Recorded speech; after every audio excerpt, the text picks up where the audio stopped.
expect some kind of gain. Hamas had the possibility of returning people on humanitarian ground, and it chose not to do that. And many of the elderly members of my kibbutz that we now know are dead were alive. They survived, some of them for months, some of them for weeks, and Hamas could have returned them. And this is something that they do not need in order to negotiate any of the hostage deals. They could simply return. It's not possible to be right, according to anything, to take hostage people in their 70s and 80s. It's not possible to be natural to take babies as hostage. And so this is, to my mind, outside any kind of what is right and wrong.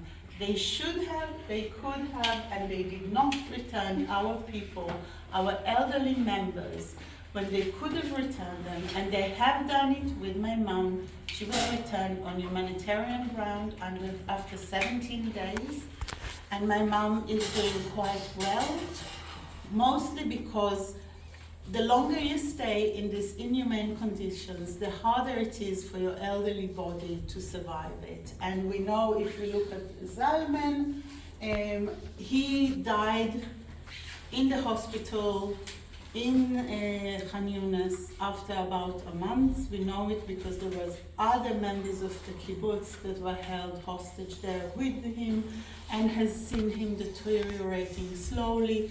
Zalman was in his 80s. He was simply not able to eat normal food anymore. He needed a very specific diet. There was nothing stopping Hamas for simply saying, I'm going to return Aryeh Zalmanovich on humanitarian ground. The same is true for my father. My father was 83 when he was taken hostage. He is now 84. He was a very strong ox, but in the last 2 years, in any case, he was growing more frail. He was already not climbing on a ladder. He was taking precautions to not injure. And on that morning, we will talk about it, but on this morning, Hamas has made a conscious decision to take him hostage. And I think that my father, and we will talk about that more later, my father was a peace activist.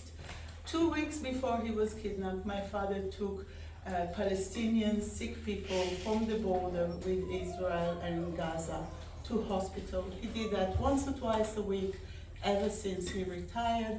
And it's the kibbutz who gave him the car to do it. My father didn't own the car, the kibbutz owned the car. And the kibbutz, as a collective, felt always that pursuing humanitarian grounds, pursuing humanitarian causes, and seeking peace with our neighbors is one of the flags of what this place is about. And so the kibbutz itself paid the cost for my father to take a car and drive Palestinians to the border, because we are all humans above all. So I think that's also important to remember. We should go